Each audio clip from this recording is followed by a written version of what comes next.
اما بعد فاعوذ باللہ من الشیطان الرجیم بسم اللہ الرحمن الرحیم من جاء بالحسنۃ فلہ عشر امثالہا وقال اللہ تعالی فی مقام آخر فی فضیلۃ انفاق فی سبیل اللہ لن تنالوا البر حتی تنفقوا مما تحبون صدق اللہ العظیم۔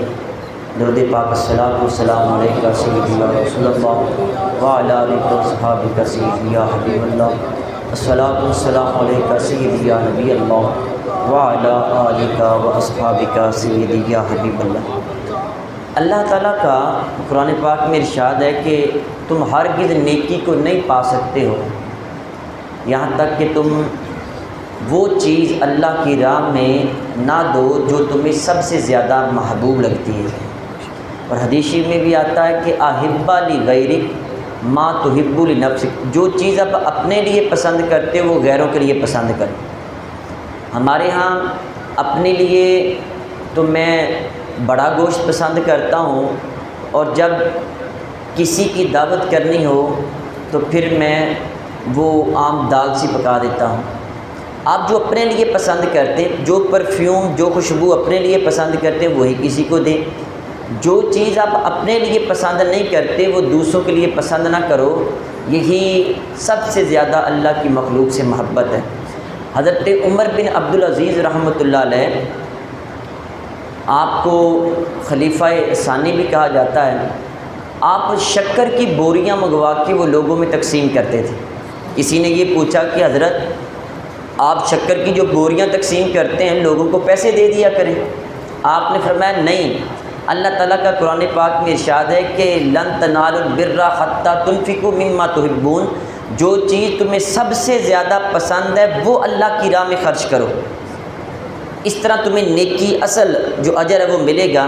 کہتے مجھے شکر پسند ہے اس لیے پیسوں کی شکر خرید کے لوگوں میں تقسیم کرتا ہوں، اور پھر وہ شخص جو اللہ کی راہ میں ایک گناہ عطا کرے گا اللہ اس کو 10 گناہ عطا کرے گا۔ یہ اللہ تبارک و تعالیٰ کا یہ فیصلہ ہے، تم ایک دو گے تو اللہ تعالیٰ تمہیں اس کے بدلے میں بہت زیادہ عطا کرے۔ حضرت حبیب اجمی رحمۃ اللہ علیہ، آپ ایک مرتبہ آپ کی بیوی نے آٹا گوندا اور آٹا گوند کے وہاں پہ رکھا اور آگ لینے کے لیے ساتھ والے گھر میں گئی۔ پیچھے سے سائل آیا تو اس نے صدا بلند کی۔ حضرت حبیب اجمی رحمۃ اللہ علیہ آپ نے وہ گندا ہوا آٹا لیا اور اس عورت کو دے دی، اس فقیر کو دے دی۔ جب آپ کی بیوی آئی پوچھا کہ آٹا کہاں گیا، آپ خاموش رہے۔ پھر پوچھا جی آٹا کہاں گیا، آپ نے فرمایا کہ اس طرح سائل آیا تو اس نے صدا بلند کی، میں نے اس کو دے دیا۔ تو اس نے کہا یہ تو اچھی بات ہے۔ پھر بیوی کہنے لگی ہمارے کھانے کے لیے بھی کچھ انتظام ہونا چاہیے، ہم نے کہاں سے کھانا ہے۔ جب اتنی بات کی تو حضرت حبیب اجمی رحمۃ اللہ علیہ آپ ابھی بیٹھے تھے، باہر سے دروازہ نوک ہوا، ایک شخص بڑے برتن میں روٹیاں بھی پکی ہوئی اور سالن بھی لے کے آپ کے پاس آ گیا۔ تو آپ نے فرمایا دیکھو تم نے گندا ہوا آٹا دیا تھا، اللہ نے پکی پکائی روٹیاں بھی دے دی اور سالن ساتھ اضافے میں دے دیے۔ من جاء بالحسنۃ فلہ عشر امثالہا، ایک گناہ دو گے اللہ 10 گناہ عطا کرے گا۔ حضرت رابعہ بصری رحمۃ اللہ علیہ، آپ کیا کچھ مہمان آئے ہوئے تھے، روٹی آپ کے پاس صرف ایک تھی، تو جب آپ ان کو دینا چاہیے کہ میں روٹی ان کو خدمت کروں ان کی، لیکن وہ تھوڑی تھی، بالکل ایک ایک ٹکڑا آنا تھا ان کو، آپ نے باعث سائل آیا تو اپنے خادمہ کو کہا کہ اس کو دے دو۔ بعد میں تھوڑی دیر گزری، کوئی 2 روٹیاں اور سالن لے کے آپ کے گھر میں آیا۔ آپ نے فرمایا وہ بھول گیا ہوگا، اس کو واپس کر دو، کہیں اور جانا ہوگا۔ پھر تھوڑی دیر گزری، ایک شخص 5 روٹیاں اور سالن لے کے آیا۔ آپ نے فرمایا کہ اس کو بھی منع کر دو کہ وہ کہیں اور گھر میں اس نے جانا ہے، وہ بھول کے ہمارے پاس آ گیا ہے۔ پھر تھوڑی دیر گزری، ایک شخص 11 روٹیاں اور سالن لے کے آیا۔ آپ نے فرمایا یہ ہمارے گھر میں ہی لے کے آیا ہے۔ جب مہمانوں نے کھانا تناول کر لیا پھر پوچھا کہ ہمیں سمجھ نہیں آئی کہ آپ نے 2 روٹیاں واپس کر دی، 5 واپس کر دی، لیکن 11 آئی تو آپ نے رکھ لی۔ فرمایا کہ میرے رب کا یہ ارشاد ہے من جاء بالحسنۃ فلہ عشر امثالہا، جو ایک دے گا 10 عطا کروں گا۔ اللہ نے ایک کے بدلے 10 روٹیاں بھی دے دی اور میری اصل روٹی بھی مجھے واپس عطا کر دی۔ کبھی کر کے تو یہ دیکھیں، اللہ کی راہ میں ایک خرچ تو کر کے دیکھیں۔ عزیز سامعین محترم، اللہ تعالیٰ کی راہ میں جو بندہ خرچ کرتا ہے اس کے رزق میں کمی واقع نہیں ہوتی۔ آپ حضور علیہ الصلوۃ والسلام نے ایک مرتبہ گھر میں بکری ذبح کی تو حضرت عائشہ صدیقہ رضی اللہ تعالیٰ عنہا سے آ کے پوچھا کہ یعنی گوشت اس کا تقسیم کر دیا، لوگوں میں، رشتہ داروں میں، دوست احباب میں تقسیم کر دیا۔ پھر آ کے پوچھا کہ اے عائشہ بتاؤ کیا بچا ہے؟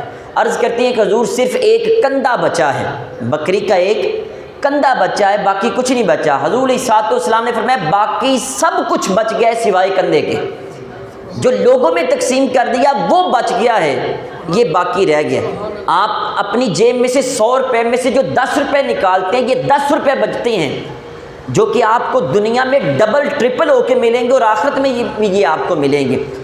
حضرت موسیٰ علیہ السلام ایک مرتبہ آپ جا رہے تھے رستے میں، تو ایک شخص نے آپ سے عرض کیا کہ اے اللہ کے نبی، میرے پاس تھوڑا سا رزق ہے اور فاقوں سے زندگی بسر کر رہا ہوں، آپ اللہ تعالیٰ کی بارگاہ میں جا کے اللہ تعالیٰ سے یہ عرض کرنا کہ میرا جتنا بھی رزق ہے ایک ہی مرتبہ مجھے مل جائے۔ آپ نے اس کو سمجھایا، کہا کہ اگر سارا رزق مل گیا، دانہ پانی ختم ہو گیا تو میں موت آ جائے گی۔ وہ ضد میں پڑ گیا، نہیں جی آپ اللہ تعالیٰ سے دعا کریں کہ سارا رزق مجھے مل جائے۔ آپ گئے اللہ تعالیٰ سے دعا کی، عرض کی تو اللہ تعالیٰ نے فرمایا اس کو مل جائے گا، اس کو سارا رزق مل گیا۔ اب حضرت موسیٰ علیہ السلام، آپ کو پتہ تھا کہ جیسے ہی دانہ پانی ختم ہوا تو یہ شخص مر جائے گا، اس کو موت واقع ہو جائے گی۔ یہ آپ نے بھی سن رکھا ہے کہ دانہ پانی نہ ہو تو بندے کو موت آ جاتی ہے۔ تو حضرت موسیٰ علیہ السلام نے دعا کی، رزق مل گیا۔ چند ماہ گزرے، آ کے دیکھا تو اس شخص کا رزق بجائے ختم ہونے کے اور زیادہ بڑھ گیا تھا۔ بڑا حیران ہوئے، اللہ کی بارگاہ میں گئے، ہم کلام ہوئے، عرض کی مالک اس کا رزق بجائے کم ہونے کے، بجائے اس کو کی موت کے واقعہ ہونے کے، اس کا رزق ڈبل ہو چکا ہے، زیادہ ہو چکا ہے، وجہ کیا ہے؟ اللہ تعالیٰ نے فرمایا کہ اے موسیٰ اس شخص نے ہمارے ساتھ تجارت شروع کر دی ہے، وہ ہماری راہ میں دیتا ہے، ہم اس کو بے حساب عطا کر دیتے ہیں۔ من جاء بالحسنۃ فلہ عشر امثالہا، یہ اللہ کی راہ میں دینا، مسجد میں دیں، مدرسے میں دیں، کوئی رستہ بنوا دیں، کوئی نالی بنوا دیں، نلکا لگوا دیں، قبرستان کہیں بنوا دیں، آپ کسی غریب کی مدد کر دیں، کسی امیر کی مدد کر دیں، کسی کو قرض حسنہ بھی دیں گے، یہ بھی بہت بڑی نیکی ہے۔ پھر اسی طرح آپ اپنی بیوی کے منہ میں اگر لقمہ داخل کرتے ہیں، یعنی اس کو روٹی کھلاتے ہیں، بچوں کو کھلاتے ہیں، ماں باپ کو کھلاتے ہیں، یہ سارے صدقات ہیں۔ یعنی اپنی ذات سے، پیسے میں نے کمائے ہیں، میں اپنی ذات پہ خرچ نہیں کرتا، میں اپنی ذات کے علاوہ کسی پہ خرچ کرتا ہوں، تو یقین مانیں آپ ایک خرچ کریں گے اللہ 10 عطا فرمائے گا، اللہ کی راہ میں دیا۔ اور پھر اگر آپ دے نہیں سکتے تو ایک آخری بات عرض کرتا ہوں، آپ شکر ضرور ادا کیا کریں۔ ہمارے ہاں جو غریب ہیں وہ ناشکری بہت زیادہ کرتے ہیں، اور ان کے جو ادائیں ہیں وہی ناشکری والی ہیں۔ آپ کی باڈی لینگویج جو ہے وہ شکر والی ہونی چاہیے۔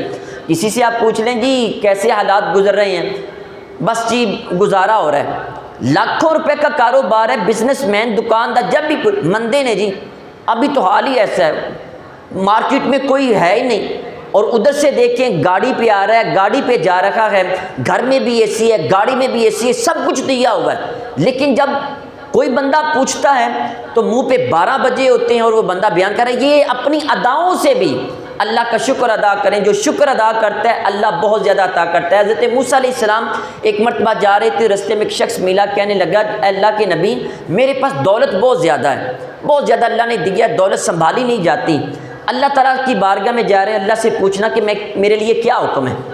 جی ٹھیک۔ آگے گیا، دیکھا ایک شخص وہ تن پہ کپڑے بھی نہیں ہیں، بالکل ننگا ہے، صرف اپنے اعضائے مخصوصہ کو ریت کے ساتھ ڈال کے ڈھانپا ہوا ہے۔ کہنے لگا اللہ کی بارگاہ میں جا رہے ہیں، اللہ سے عرض کرنا مجھے بھی کچھ عطا کریں۔ آپ نے فرمایا ٹھیک ہے۔ گئے اللہ تعالیٰ کی بارگاہ میں گئے اور کہا کہ مالک، وہ شخص کہہ رہا تھا دولت بہت زیادہ، میرے لیے کیا حکم ہے؟ اللہ تعالیٰ نے فرمایا کہ جا کے اس کو کہنا کہ میری ناشکری شروع کر دے، دولت کم ہو جائے گی۔ اور جو شخص بغیر کپڑوں کے بیٹھا تھا، ریت کے ساتھ اپنا تن ڈھانپا ہوا تھا، اسے کہنا میرا شکر گزار بندہ بن جائے۔ حضرت موسیٰ علیہ السلام گئے، جس شخص کے پاس دولت بہت زیادہ، اسے جا کے کہا کہ اللہ تعالیٰ فرماتا ہے کہ تو ناشکری شروع کر دے۔ اس کی آنکھوں سے آنسو جاری ہو گئے، کہنے لگا اللہ کے نبی جس مالک نے مجھے اتنا عطا کیا ہو اس کی ناشکری کیسے کر سکتا ہوں؟ حضرت موسیٰ علیہ السلام نے فرمایا اگر تو اللہ کی ناشکری نہیں کر سکتا پھر تیرے مال میں بھی کمی نہیں آ سکتی ہے، اللہ کا شکر ادا کیا کرے۔ اور جس کے پاس کچھ نہیں تھا جب اس کے پاس گیا جا کے فرمایا اللہ کہہ رہا ہے کہ تم میرے شکر گزار بندے بن جاؤ۔ وہ آگے سے کہنے لگا شکر کس بات پہ کروں، کچھ ہے تو شکر کروں نا۔ اتنی بات اس نے کہی، ہوا کا تیز جھونکا آیا، جو ریت تھی وہ بھی ہوا میں اڑ کے چلی گئی۔ یعنی جو بندہ شکر ادا کرتا ہے لَإِن شَكَرْتُمْ لَأَزِيدَنَّكُمْ، تم شکر کرو اللہ تعالیٰ اور تمہیں بڑھا کے عطا کرے گا۔ عزیز سامعین محترم، صدقات و خیرات کریں، صدقہ بلاؤں کو دور کرتا ہے، صدقہ بری موت کو دور کرتا ہے، صدقہ تمہارے تکبر کو دور کرتا ہے، صدقہ تمہارے اندر جو فخر کی عادت پیدا تھی اس کو دور کرتا ہے، صدقہ 70 برائیوں کے دروازوں کو بند کرتا ہے، آنے والی مصیبتوں کو ختم کرتا ہے۔ کبھی دینے کی کوشش کریں۔ اگر آپ کو یہ علم ہو کہ میرے آنے والے وقت میں مجھے یہ پریشانی ہو سکتی ہے تو گھر سے نکلتے ہوئے صدقہ دے کے پھر جائیں، اللہ تعالیٰ آسانیاں پیدا کرے گا۔ اللہ تعالیٰ کی بارگاہ میں دعا ہے جو کچھ پڑھا سنا اس پر عمل کر کے آگے پہنچانے کی توفیق عطا فرمائے۔ وما علیہ الا البلاغ المبین۔